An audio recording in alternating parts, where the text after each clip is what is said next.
आज शनिवार का दिन है जिस दिन अपन इस दरिद्रता से मिलने के लिए पीपल के पेड़ के नीचे आए हैं। हिंदू धर्म में ये दिन पीपल के वृक्ष के लिए पूजनीय होगा। जो भी शनिवार के दिन पीपल के वृक्ष की पूजन करेगा, दूध चढ़ाएगा या मिष्ठान का भोग लगाएगा, लक्ष्मी और नारायण उसके घर में प्रवेश कर जाएगा। लक्ष्मी और नारायण उसके घर में प्रवेश करेगा। पुराण की कथा कह रही है कि दुनिया के सारे तीर्थ नहीं जा सकते, पृथ्वी की सारी नदियों में स्नान नहीं कर सकते, पवित्र नदियों में आप स्नान नहीं कर सकते, या किसी भी तीर्थ में जाकर एक रात्रि भी विश्राम नहीं कर सकते, या हमने जिंदगी में कोई दान करा ना करा, कोई पुण्य करा ना करा, कोई सत्कर्म करा ना करा, कोई शास्त्र पढ़ा ना पढ़ा, कोई शास्त्र सुना ना सुना, उसके बाद भी शिव महापुराण की कथा कहती है कि एक दिन में अगर मात्र एक बार भी आप शंकर के शिवालय में प्रवेश कर गए या मंदिर में प्रवेश कर गए तो सारे तीर्थ, सारी नदियां, सारे सरोवर, सारी बावड़ी, सारे तालाब, सारे कुंड के स्नान का पुण्य, दान का पुण्य प्राप्त हो जाता है, केवल शिव तत्व को प्राप्त कर लेने। शिव महापुराण की कथा कह रही है कि घर में जो दिया होता है वो दीपक भी कोई साधारण नहीं होता, उस दीपक की भी महत्वता है, उस दीपक का भी वर्णन है। महाराज एक बात और बहुत अच्छे से सुनिएगा, शायद आपकी जिंदगी को सवार हो, शायद आपके जीवन को सवार हो। मेरी जीजियों, मेरे जीजाओं, मेरी बेटियों, बेटाओं, कभी मौका लगे शंकर भगवान के शिवलिंग के पास में आप बैठे हैं, यहां तक शास्त्र कहता है कि घर में अगर किसी को बहुत तेज बुखार आ गया है, बहुत तेज बुखार, और बच्चा उस बुखार में तप रहा है, बहुत तप रहा है, महाराज तुम जिस दिए में भगवान की आरती उतारते हो, जिस दिए से तुम भगवान की पूजन करते हो, कभी मौका लगे और आप पूजन करने के लिए गए,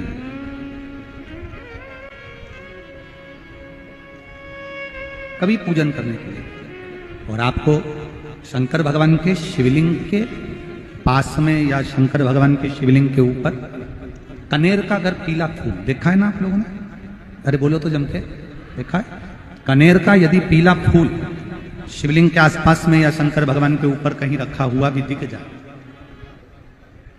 विषम परिस्थिति हो, बहुत हिम्मत ना हारते हो, तभी भगवान अकेले में एकांत में आप पहुंचे उनके पूजन के लिए, कनेर का पुष्प वहां रखा है, चाहे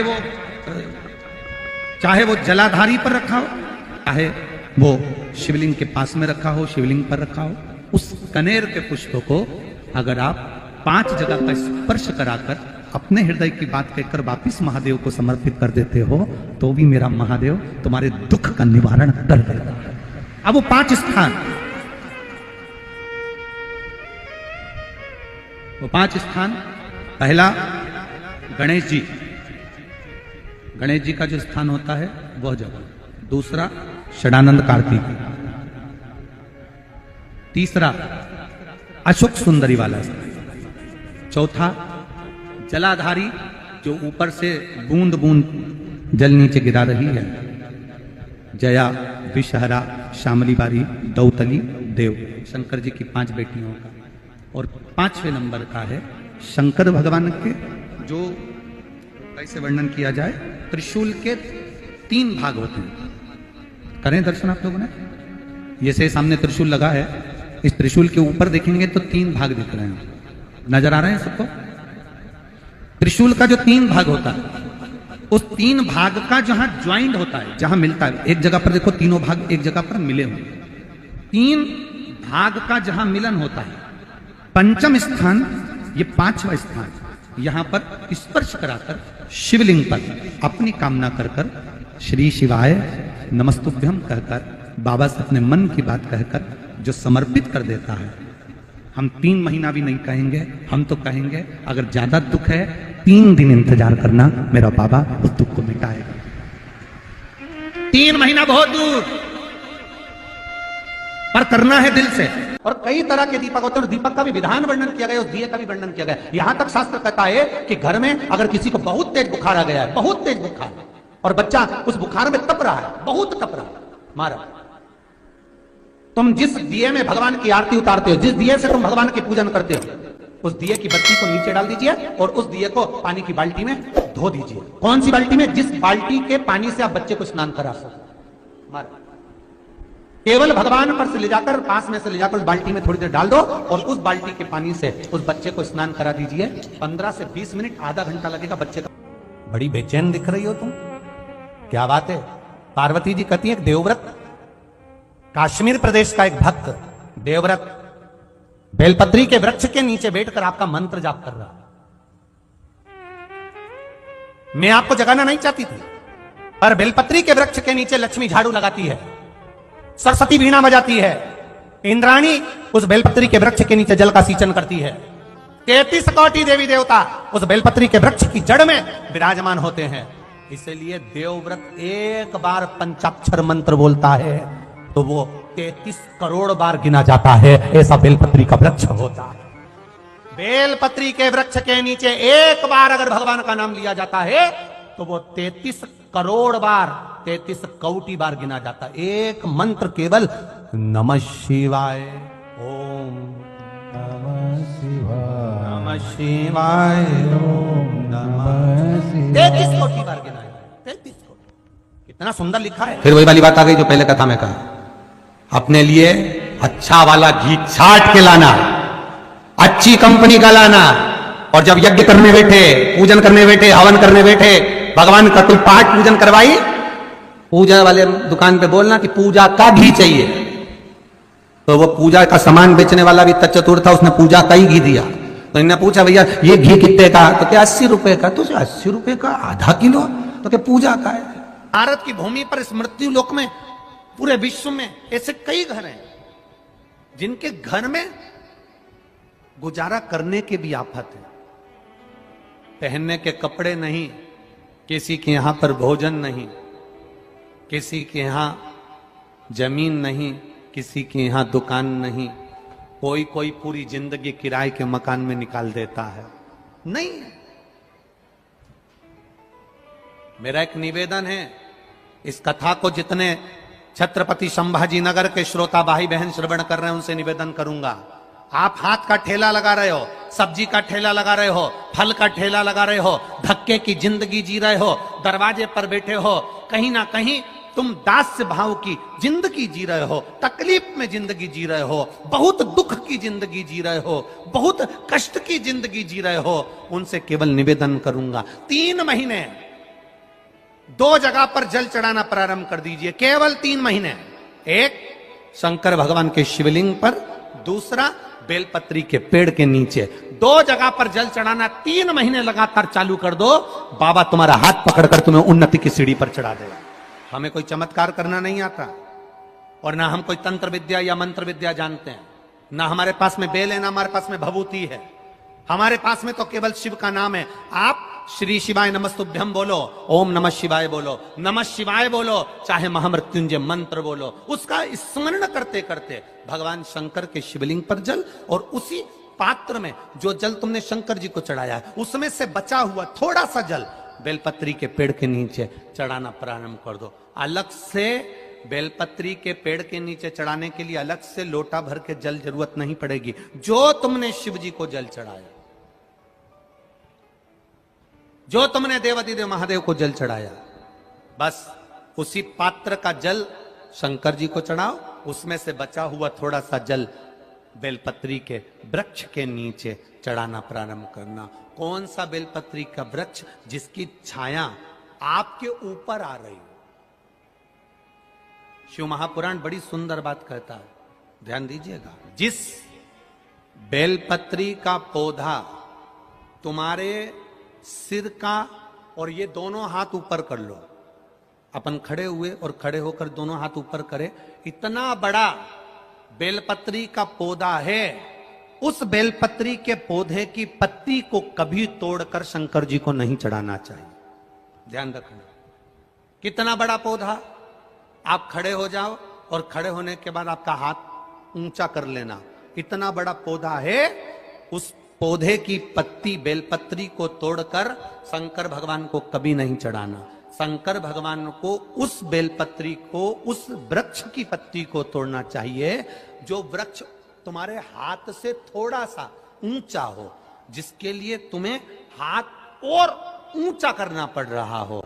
जैसे एक बच्चा अपनी मां की गोद में बैठने के लिए दोनों हाथों से उचकता है, आवाज लगाता है, उचकता है, आवाज लगाता है, हाथ ऊपर करता है, तो मां उस बच्चे को गोदी में ले लेती है। उसी तरह उस बेलपत्री के वृक्ष की पत्ती तोड़ना चाहिए जिसने थोड़ी उन्नति कर ली हो, जो थोड़ा ऊंचा हो गया हो। तुम उसको पाने का प्रयास करो तो भगवान भी तुम्हें अपनी गोदी में ले ले। ऐसे वृक्ष की पत्ती तोड़। अब तुम छोटा सा पौधा, बिल्कुल जरा सा पौधा, उसी की पत्ती तोड़कर महादेव को चढ़ाओगे, ये श्रेष्ठता नहीं। यदि बेलपत्री का पेड़ आपके यहाँ है और मान लो कई लोग बेलपत्री गमले में लगाते हैं या छत के ऊपर लगा देते हैं, बेलपत्री का वृक्ष जो होना चाहिए वो घर के ठीक पीछे के भाग में, पीछे के भाग। या बेलपत्री का वृक्ष अगर पीछे नहीं है तो आप अपने घर से जब बाहर निकलते हैं तो राइट हैंड की ओर बेलपत्री का वृक्ष होना चाहिए। आप जब घर से प्रवेश कर रहे हैं, बाहर की ओर निकल, वो सुख का अनुभव करा। यदि घर से निकलते समय बेलपत्री का पेड़ लेफ्ट में अगर आता है, आप जिस घर से निकल रहे हो लेफ्ट में अगर बेलपत्री का पेड़ आता है तो आप 1 रुपए कमाएंगे, 1.25 रुपए खर्च होगा, पैसा हाथ में टिकेगा नहीं। घर में 10 लोग भी कमा रहे हैं तो पैसा घर में दिखेगा नहीं, आएगा जरूर, सारे काम होंगे पर टिकेगा नहीं। यदि लेफ्ट में राइट भाग का बेलपत्री सुख का अनुभव। बेलपत्री का वृक्ष घर में लगाओ तो घर के पीछे के हिस्से में लगाना चाहिए, और ऐसी जगह नहीं लगाना कि जहां पर बेलपत्र में गंदा पानी जाए या कोई गंदी वस्तु उसके नीचे पड़े। 33 करोड़ देवी देवता बेलपत्री के पेड़ के नीचे सोमवार के दिन, कोई रविवार के दिन, कोई मंगलवार, कोई बुधवार, कोई गुरुवार, कोई शुक्रवार, कोई शनिवार के दिन बेलपत्री के नीचे आकर 33 करोड़ देवी देवता हो तप करते हैं, साधना करते हैं। बेलपत्री के पेड़ का बड़ा प्रमाण है। एक बेलपत्री ऐसी होती है जो कि शंकर पर अगर चढ़ी हुई है तो वापिस उतार कर धोकर फिर शिव को चढ़ा सकते। किसी व्यक्ति से कोई काम करवाना है, वो काम नहीं कर रहा, कोई फाइल आगे नहीं बढ़ रही है, कोई कार्य अटक रहा है, या फिर कहीं रुपया पैसा अटक गया हो, नहीं निकल रहा हो, तो एक जल के पात्र में जल भरकर 5 बेलपत्री शिव जी को समर्पित कर कुंदकेश्वर महादेव का नाम लेकर एक सफेद पुष्प बेलपत्री के ऊपर जो शिव जी को चढ़ाई है उस पर समर्पित कर जल जो लेकर गए हो, अपनी उस कामना को कर कि मेरा ये कार्य अटक रहा है, ये कार्य नहीं हो रहा, कुंदकेश्वर महादेव का नाम लेकर धीरे धीरे जल की धार चढ़ाइए। और एक बात हमेशा याद रखना, फिर निवेदन कर रहे हैं, अच्छे से समझ लेना, शंकर जी पर जब जल चढ़ता है, शिव जी का जब अभिषेक होता है, शंकर जी पर जब जल चढ़ाया जाता है, दूध चढ़ाओ, जल चढ़ाओ, कुछ भी चढ़ाओ, पर एक बात का स्मरण अपने जीवन में होना कि इतने ऊपर से मत चढ़ाना कि जल चढ़े और छींटे आपके ऊपर। बहुत ध्यान दीजिएगा। हाँ, तो यहां तक वर्णन करा गया है कि शंकर जी का जल चढ़ा हुआ जहां से बहकर जाता है ना, उसको लांगा तक नहीं जाता। यहाँ लांगते हैं क्या? नहीं ना, परिक्रमा भी करेंगे तो वहीं से लौट कर वापिस इधर जाएंगे। शिव जी का जहां से जल बहकर जा रहा हो, चढ़ा हुआ जल जहां से बहकर जा रहा हो, उसको लांगा तक नहीं जाता।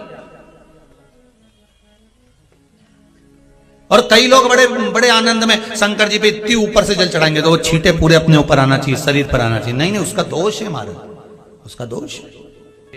आप भगवान को अगर जल चढ़ाओ, दूध चढ़ाओ, तो मान लो अगर जैसे एक सरल भाषा में समझ लो और अच्छे से, कि जैसे ये शिवलिंग है, शंकर जी का ये शिवलिंग है। और आप जल चढ़ा रहे हो तो इतनी ऊपर से छोड़ोगे तो पानी का छींटा तो अपने ऊपर आएगा, पर वही जल, वही दूध, वही सामग्री आप शिवलिंग से थोड़ी सी दूरी बनाकर अगर आप समर्पित करेंगे तो बाबा उसको स्वीकार भी करता है और आनंद की अनुभूति भी होती है, कार्य में सिद्धता भी आती है, कार्य में उसकी सिद्धता भी